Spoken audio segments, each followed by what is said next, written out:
Assalamualaikum warahmatullahi wabarakatuh. Perkenalkan, nama saya Wahyu Judha, selaku anggota kelompok 3 dari mata kuliah evaluasi pembelajaran PTKC 2019. Nah, pada kesempatan ini kami dari kelompok 3 akan mempresentasikan materi pembahasan mengenai prinsip-prinsip penilaian. Adapun submateri pembahasan yang kami akan presentasikan terbagi atas 4 bagian besar. Yang pertama, pengertian penilaian, kemudian yang kedua itu prinsip-prinsip umum penilaian, kemudian yang ketiga prinsip penilaian dalam kurikulum berbasis kompetensi, dan yang terakhir pendekatan dalam penilaian. Yang pertama, pengertian penilaian. Di sini penilaian adalah pengambilan keputusan terhadap sesuatu dengan ukuran yang subjektif dan bersifat kualitatif, di mana penilaian ini merupakan bagian dari evaluasi. Kemudian menurut Permendikbud nomor 23 tahun 2016, di mana penilaian adalah proses pengumpulan dan pengolahan informasi untuk mengukur pencapaian hasil belajar peserta didik. Kemudian yang kedua itu prinsip-prinsip umum penilaian. Jadi Suharsimi Arikunto dalam bukunya Dasar-Dasar Evaluasi Pendidikan mengungkapkan bahwa ada satu prinsip umum yang sangat penting dalam kegiatan evaluasi, yaitu adanya triangulasi atau hubungan erat antara 3 komponen. Yang pertama, tujuan pembelajaran, yang kedua kegiatan belajar mengajar atau KBM, dan yang ketiga evaluasi. Nah, kegiatan belajar mengajar ini yang dirancang dalam bentuk rencana mengajar disusun oleh guru dengan mengacu pada tujuan pembelajaran yang akan dicapai. Kemudian dalam menyusun alat evaluasi ini perlu mengacu pada tujuan yang sudah ditetapkan sebelumnya, ataupun juga mengacu dengan KBM yang sedang dilaksanakan. Kemudian, adapun untuk memperoleh hasil penilaian yang lebih baik, maka pelaksanaan penilaian itu hendaknya harus mengikuti prinsip-prinsip umum sebagai berikut. Nah, di sini ada 4 prinsip umum. Yang pertama kontinuitas, kemudian yang kedua komprehensif, kemudian yang ketiga objektivitas, dan yang keempat komprehensif. Maksud saya kooperatif. Nah, di sini yang pertama kontinuitas, di mana penilaian tidak boleh dilakukan secara insidental karena pendidikan dan pembelajaran itu sendiri adalah suatu proses yang berkelanjutan. Kemudian hasil penilaian yang diperoleh pada suatu waktu harus senantiasa dihubungkan dengan hasil-hasil pada waktu sebelumnya ataupun sesudahnya, sehingga nanti akan didapat gambaran yang jelas tentang perkembangan nilai dari peserta didik. Kemudian yang kedua komprehensif. Nah, dalam melakukan penilaian ini, penilaian terhadap suatu objek, maka kita harus mengambil seluruh dari bagian objek tersebut sebagai penelitian. Jangan setengah-setengah. Misalkan ketika kita mengambil suatu objek penelitian yaitu peserta didik, maka yang dinilai adalah semua aspek yang berhubungan dengan peserta didik tersebut, seperti pengetahuan, keterampilan, sikap, dan nilai. Kemudian yang ketiga objektivitas, di mana penilaian dilakukan secara objektif dengan kemampuan yang ada pada peserta didik. Artinya semua perasaan, keinginan, prasangka negatif, dan hal yang tidak senang yang dialami oleh kita sebagai penilai harus dijauhkan, dan penilaian ini harus dilakukan sesuai dengan data dan fakta yang ada. Kemudian yang keempat kooperatif, di mana untuk melihat prestasi belajar atau perkembangan hasil belajar peserta didik secara utuh, maka guru hendaknya bekerjasama dengan guru yang termasuk juga dalam hal ini orang tuanya di rumah. Prinsip kooperatif ini juga sangat berkaitan dengan 3 prinsip yang sebelumnya tadi saya jelaskan. Kemudian selanjutnya prinsip-prinsip dari evaluasi. Nah, untuk memperoleh hasil evaluasi yang lebih baik, maka kegiatan evaluasi ini harus berpedoman dari prinsip-prinsip umum sebagai berikut. Nah, di sini ada 5, hampir sama tadi dengan yang ada di prinsip-prinsip penilaian, yaitu kontinuitas, komprehensif, adil dan objektif, kooperatif, dan praktis. Nah, di sini praktis ini artinya mudah digunakan baik oleh kita sebagai guru yang akan menyusun alat evaluasi maupun orang lain atau dalam hal ini peserta didik yang akan menggunakan alat evaluasi tersebut. Untuk materi selanjutnya akan dibawakan oleh teman kelompok saya, Pramuda Wardani. Assalamualaikum warahmatullahi wabarakatuh. Perkenalkan, nama saya Pramuda Wardani dari kelompok 3. Baik, di sini saya akan melanjutkan materi yang dibawakan oleh Saudara Wahyu. Nah, materi selanjutnya yaitu prinsip-prinsip penilaian menurut BSMP. Nah, untuk memperoleh hasil evaluasi yang lebih baik, maka kegiatan evaluasi harus bertitik dari prinsip-prinsip umum sebagai berikut. Nah, yang pertama itu mendidik. Artinya, proses penilaian hasil belajar harus mampu memberikan sumbangan positif pada peningkatan pencapaian hasil belajar peserta didik, di mana hasil penilaian harus dapat memberikan umpan balik dan motivasi kepada peserta didik untuk lebih giat belajar. Nah, untuk poin kedua yaitu terbuka atau transparan. Artinya, bahwa prosedur penilaian, kriteria penilaian, ataupun dasar pengembalian keputusan harus disampaikan secara transparan dan diketahui oleh pihak-pihak terkait secara objektif. Nah, poin ketiga yaitu objektif dan adil. Nah, objektif artinya proses penilaian yang dilakukan harus minimalkan pengaruh-pengaruh atau pertimbangan subjektif dari penilai. Nah, untuk adil mengandung pengertian bahwa dalam proses penilaian tidak ada siswa yang diuntungkan atau dirugikan berdasarkan latar belakang sosial, ekonomi, agama, budaya, bahasa, suku bahasa, warna kulit, dan gender. Nah, untuk poin keempat yaitu terpadu dengan pembelajaran. Artinya bahwa dalam melakukan penilaian, kegiatan pembelajaran harus mempertimbangkan kognitif efektif dari psikomotor sehingga penilaian tidak hanya dilakukan setelah siswa menyelesaikan pokok bahasan tertentu, tapi juga dalam proses pembelajaran.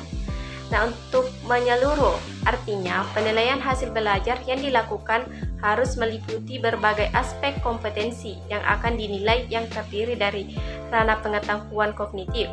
Nah, keterampilan psikomotor, sikap, dan nilai efektif yang direfleksikan dalam kebiasaan berpikir dan bertindak.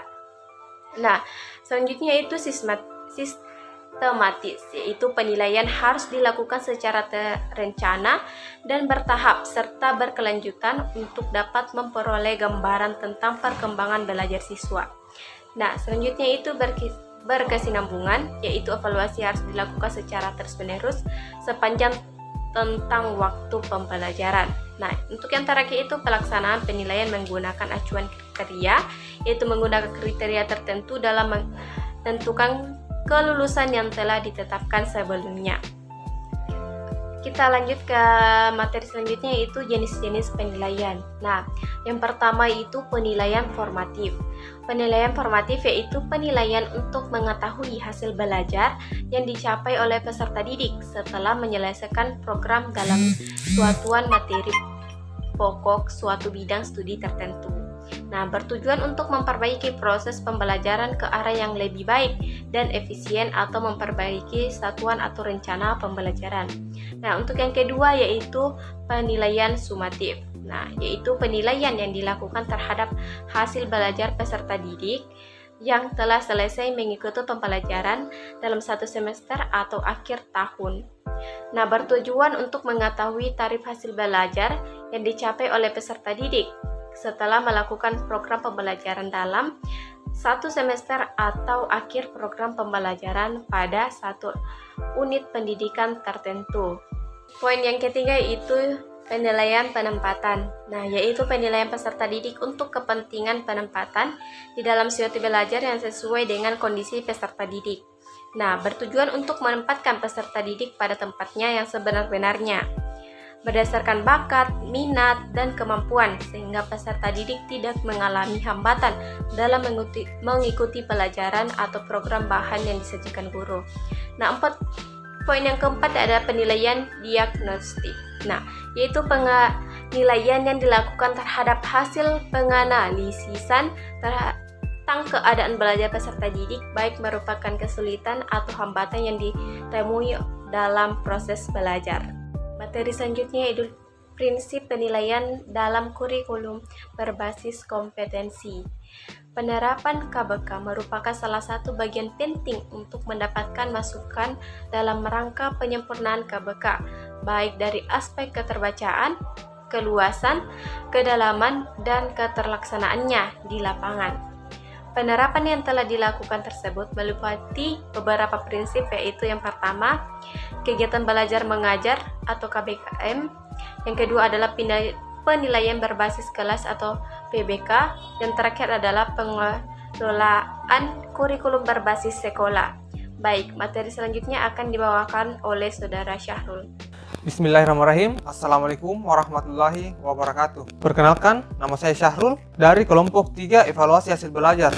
Baik, saya akan melanjutkan materi mengenai prinsip-prinsip evaluasi pembelajaran. Dalam prinsip-prinsip evaluasi pembelajaran terdapat penilaian berbasis kelas. Apa itu penilaian berbasis kelas? Yaitu merupakan suatu kegiatan mengumpulkan informasi tentang proses dan hasil belajar siswa yang dilakukan oleh guru yang bersangkutan, sehingga penilaian tersebut akan mengukur apa yang hendak diukur dari siswa.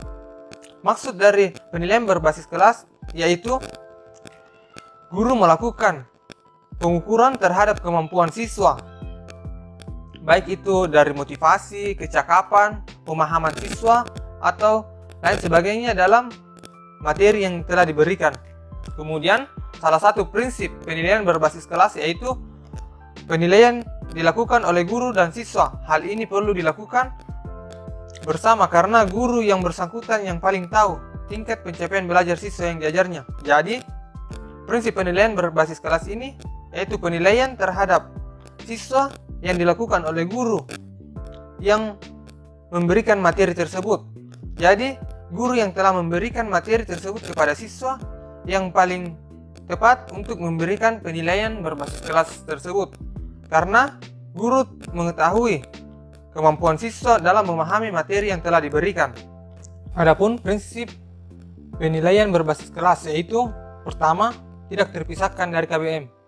KBM merupakan kegiatan belajar mengajar yang dilakukan di dalam kelas. Maksud dari tidak terpisahkan dari KBM yaitu dalam kegiatan belajar mengajar yang dilakukan oleh guru terhadap peserta didik atau siswa, setiap kegiatan tersebut maka guru melakukan penilaian terhadap kemampuan siswa mengenai materi yang telah diberikan, seperti pemahaman, kecakapan, atau lain sebagainya. Kemudian prinsip yang kedua yaitu menggunakan berbagai cara penilaian, seperti penilaian tes atau penilaian non-tes yang dilakukan oleh guru. Contoh penilaian tes yang dilakukan oleh guru seperti memberikan kuis, memberikan latihan mingguan, memberikan tugas, bahkan memberikan ujian kepada siswa untuk mengetahui kecakapan atau pengetahuan siswa dalam materi yang telah diberikan. Kemudian penilaian non-tes seperti contohnya penilaian keaktifan dalam diskusi, seperti penilaian motivasi dalam melakukan pembelajaran, dan lain sebagainya. Kemudian, prinsip yang ketiga dalam penilaian berbasis kelas yaitu mencerminkan kompetensi siswa secara komprehensif. Maksud dari kompetensi siswa secara komprehensif yaitu mencerminkan suatu evaluasi yang dilakukan secara suatu objek yang didasarkan untuk menjadi suatu bahan evaluasi hasil pembelajaran terhadap siswa tersebut.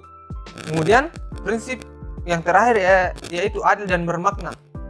Maksud dari prinsip adil dan bermakna yaitu guru melakukan penilaian secara adil terhadap siswa atau peserta didik terhadap materi-materi yang telah diberikan sesuai dengan kemampuan siswa tersebut, tidak berdasarkan dengan latar belakang siswa tersebut seperti latar belakang agama, gender, ras, atau lain sebagainya. Selanjutnya itu pendekatan dalam penilaian. Beberapa pendekatan dalam penilaian seperti halnya Zainal Arifin mengemukakan dalam bukunya Evaluasi Instruksional Prinsip Teknologi Prosedur, yaitu mengemukakan bahwa ada dua pendekatan penilaian. Pendekatan penilaian yang pertama yang dimaksud yaitu CRA atau biasa dikenal dengan Criterion Referenced Assessment, dan NRA atau Normal Referenced Assessment. Baik, kita akan menjelaskan dua pendekatan penilaian tersebut menurut Zainal Arifin. Pertama, CRA, pendekatan penilaian acuan patokan, lebih fokus ke kemampuan peserta didik secara individu. Jadi, pendekatan penilaian CRA ini hanya berfokus kepada peserta didik secara individu. Sedangkan pendekatan penilaian yang kedua yaitu NRA atau biasa kita kenal dengan penilaian acuan norma, berfokus ke perbandingan kemampuan peserta didik dengan peserta didik lainnya. Baik, CRA, pendekatan penilaian CRA atau penilaian acuan patokan lebih menitik beratkan pada apa yang dapat dilakukan peserta didik atau kemampuan-kemampuannya dengan suatu kriteria atau patokan yang spesifik. Kriteria yang dimaksud adalah kompetensi yang diharapkan terjadi sesudah selesai kegiatan belajar atau KKM. Kriteria yang digunakan biasanya 70% atau 80%. Bagi siswa yang kemampuan di bawah itu dinyatakan tidak berhasil atau harus mendapatkan remedial. Jadi, dalam pendekatan penilaian CRA ini, apabila siswa siswa diberikan suatu tes dari guru untuk mengetahui pemahaman materi yang telah diberikan, dan apabila tes tersebut tidak tercapai KKM atau standar yang telah ditentukan oleh guru, maka siswa itu dinyatakan tidak lulus atau harus mendapatkan remedial atau harus melakukan pengulangan terhadap materi yang telah diberikan oleh guru tersebut. Kemudian pendekatan yang kedua itu pendekatan NRA atau biasa dikenal dengan penilaian acuan norma. Peserta didik dikelompokkan berdasarkan jenjang hasil belajar. Kemudian baru dapat diketahui kedudukan relatif seorang peserta didik dibandingkan dengan teman sekelasnya. Dengan kata lain, dalam pendekatan penilaian NRA ini, keberhasilan siswa hanya ditentukan oleh kelompoknya. Jadi, dalam pendekatan penilaian NRA ini, penilaian ini berpatokan dalam kegiatan berkelompok yang dilakukan oleh siswa, seperti kegiatan melakukan kerjasama terhadap teman kelompoknya, atau keaktifan dalam berdiskusi, atau keaktifan dalam beberapa hal yang berkaitan dengan kegiatan berkelompok yang dilakukan oleh siswa. Baik, mungkin itu saja materi yang sempat kami sampaikan mengenai prinsip-prinsip penilaian evaluasi pembelajaran dari kelompok 3. Sekian, terima kasih.